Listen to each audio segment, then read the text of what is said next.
il est possible que les personnes qui ont participé à l'action des fumigènes dans le métro, ce soient des camarades de lutte. Si c'est le cas, je les envie. Je les envie d'avoir eu cette idée-là. Une idée absolument non violente, sans conséquence sur l'intégrité physique des personnes, mais qui a réussi à faire en sorte que la Ville de Montréal s'est rappelée encore une fois de la rage des étudiants, des étudiantes. OK, ce que je veux faire aujourd'hui, c'est un message pour un appel à la solidarité entre tous les étudiants et étudiantes qui ont été brutalisés, judiciarisés, criminalisés à l'intérieur de ce conflit-là. On est tous des criminels à l'intérieur de ce conflit-là. On est tous traités comme si on était des criminels. On se fait ficher, on se fait photographier. On se fait suivre par la police. Ce qu'il faut faire, c'est vraiment rester solidaire entre nous, entre les étudiants et étudiantes, avec les travailleurs, travailleuses, avec les chômeurs, chômeuses. Puis les actions ne sont jamais, même s'ils sont faites par une, deux, trois personnes, sont faites pour l'ensemble des étudiants. C'est important de supporter toutes ces différentes actions-là dans l'ensemble des diversités de façons de faire. Si je suis ici aujourd'hui, c'est pour manifester ma solidarité avec tous les gens qui ont été arrêtés. Ceux pour qui on est ici aujourd'hui, mais tous les autres au cours de toute la grève étudiante, au cours de toutes les luttes qui ont eu lieu à d'autres époques, à d'autres endroits, ici comme ailleurs. Pourquoi? Parce que c'est pas ces individus-là qui ont été arrêtés. Il n'y a pas de différence entre eux, elles et moi. C'est pas de dire que ça aurait pu être moi, c'est que eux et elles, c'est moi. Je suis ici aujourd'hui en support à ces gens-là parce qu'ils vont subir l'ultime sacrifice d'un militant qui est en fait d'être criminalisé. Parce qu'ils ne seront pas criminalisés au nom du mouvement, ils vont être criminalisés en leur nom seul. Je trouve que la couverture médiatique a fait en sorte que des personnes qui ont des agents de droite sont en train de faire déraper notre société démocratique. Je trouve ça très inquiétant de voir que des gens peuvent être accusés pour incitation au terrorisme alors qu'ils ont lancé des bombes fumigènes dans le métro. Pourquoi est-ce qu'on s'arrête sur cet événement-là puis qu'on en fait une polémique aussi grande que ça? Donc je pense que une des conclusions qui peut être tirée de ça, c'est qu'on a utilisé ces étudiants-là pour en faire des boucs émissaires, pour passer un message dans la société qui va vraiment au-delà de l'action qui a été posée. Le message qu'on veut, c'est on veut instaurer un climat de peur. Comme vous le savez, il y a des gens qui passent en cours pour incitation à craindre le terrorisme. Je crois que la première personne qui devrait se faire accuser de ça, c'est peut-être George W. Bush, ainsi que tous les autres bandes de petites crottés qui vendent des millions d'armes à feu à travers le monde, qui nous drainent le cerveau de politique de peur de l'étranger. Le terroriste réel, c'est celui qui, depuis le début de la grève étudiante,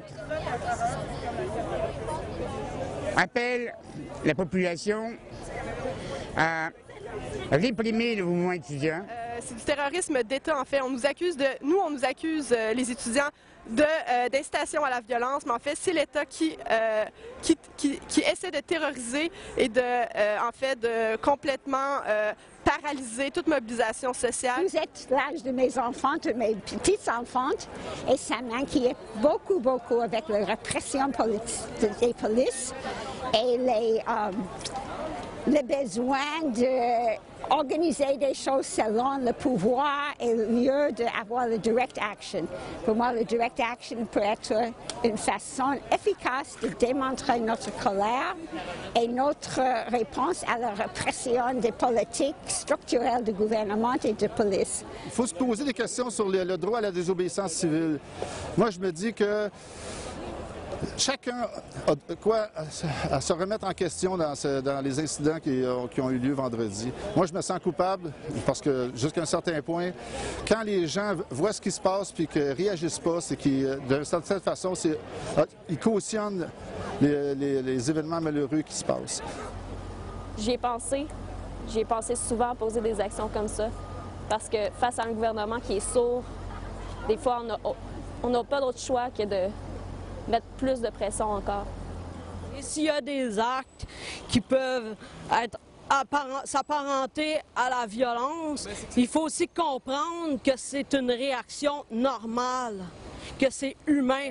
Je me sens pas terroriste, j'essaie juste de défendre des droits. C'est certain que le mouvement a changé Au départ, c'était vraiment pour lutter contre la hausse des frais de scolarité. Maintenant, c'est carrément un mouvement social pour un changement global. Je considère que les actions qui ont été posées demeurent légitimes dans une société qui est de moins en moins démocratique au point de vue politique, mais aussi dans les instances journalistiques qui sont de moins en moins aptes à assumer leur devoir d'information. Une société qui n'écoute plus ses jeunes, qui n'écoute plus ses citoyens, doit être secouée.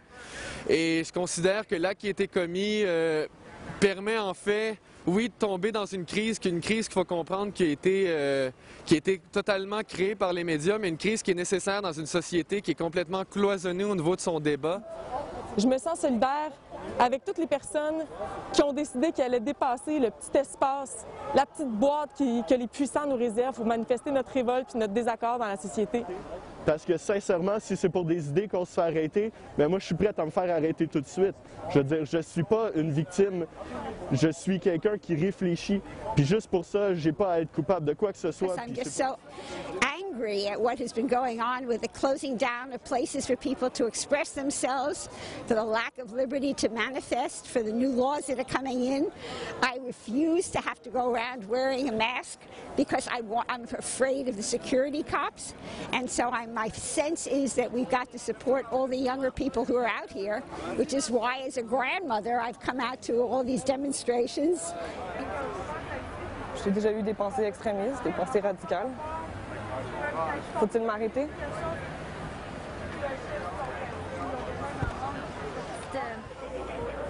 Je ne suis pas une terroriste. Individuellement, moi aussi j'ai des idées, puis je vous montre mon identité. Je vous la montre pour que vous sachiez je suis qui, pour que vous sachiez que j'ai pas peur de mes idées.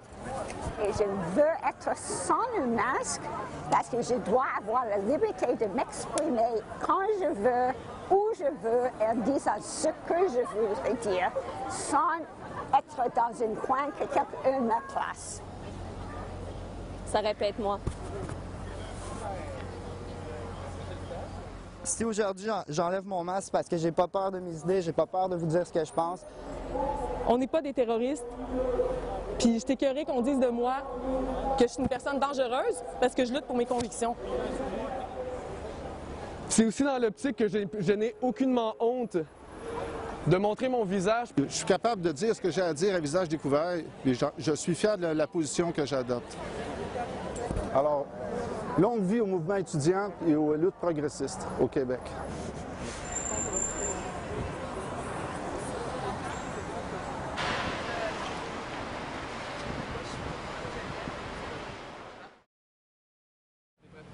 Donc, on est ici devant le palais de justice parce qu'on est en train de constater qu'il y a vraiment un continuum idéologique qui nous enlève nos droits en ce moment. Donc, il y a eu des injonctions.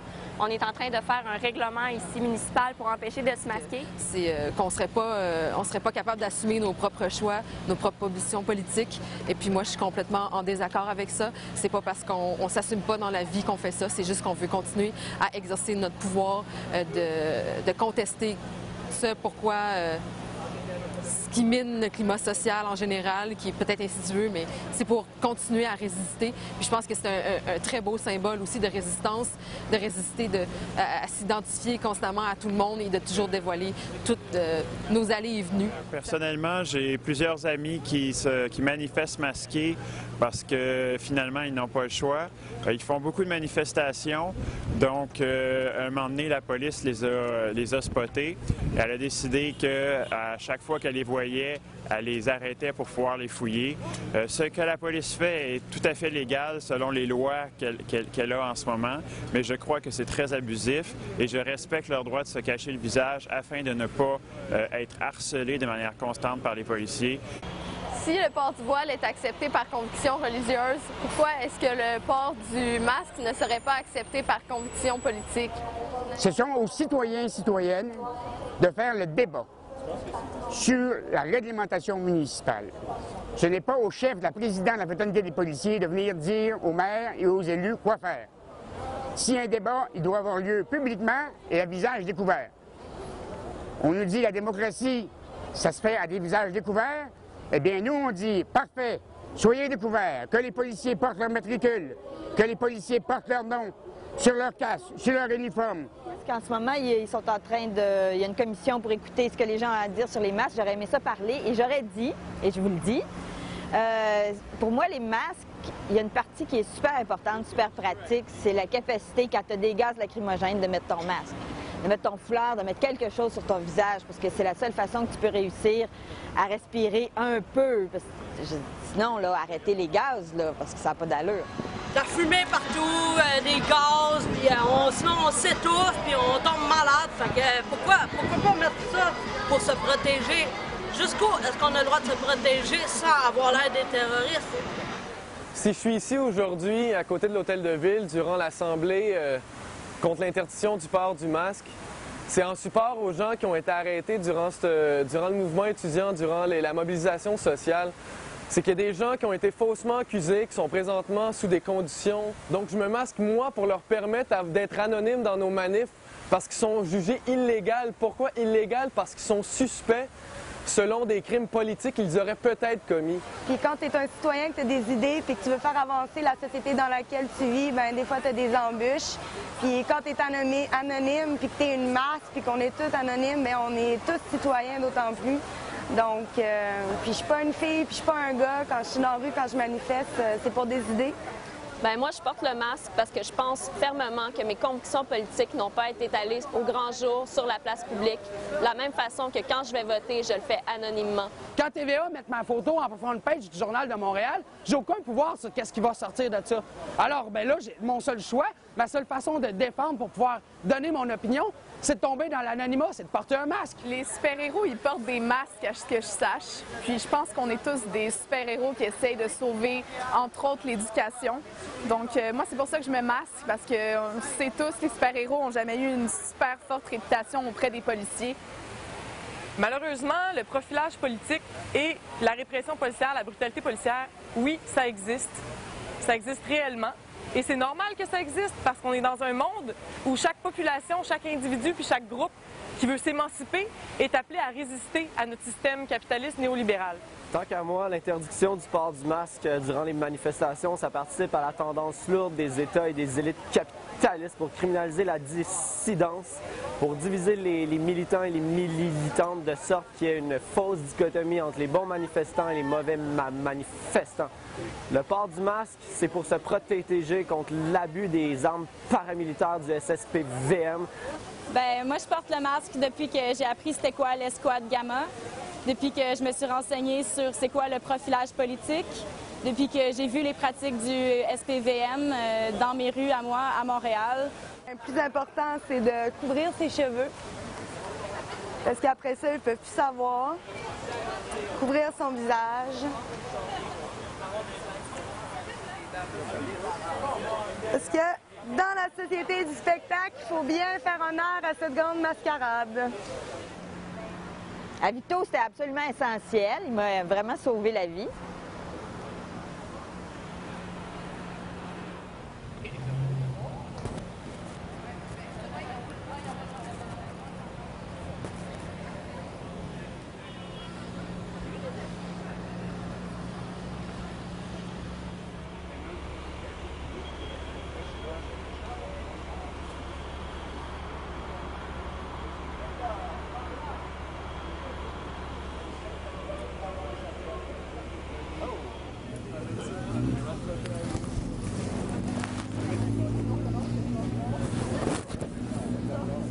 Justement, comme vous pouvez le constater, je reste complètement la même personne, je ne suis pas un terroriste.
Je me sens obligé d'assumer qu'est-ce que je pense à propos de l'action de jeudi.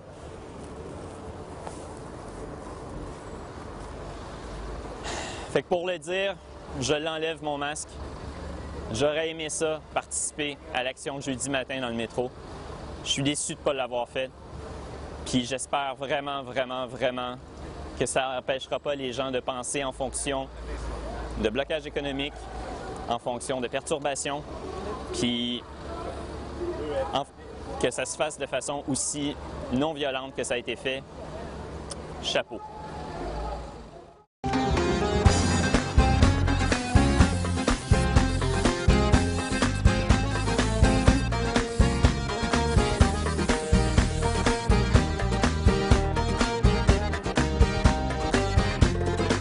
Du fond de ma cité HLM, jusque dans ta campagne profonde, notre réalité est la même, et partout la révolte gronde. Dans ce monde on n'avait pas notre place, on n'avait pas la gueule de l'emploi, on n'est pas né dans un palace, on n'avait pas la CBA papa. SDF, chômeurs ouvriers, paysans, immigrés sans papier, ils ont voulu nous diviser, faut dire qu'ils y sont arrivés. Tant que c'était chacun pour sa gueule, leur système pouvait prospérer. Mais fallait bien qu'un jour on se réveille et que les têtes se remettent à tomber. On lâche rien, on lâche rien.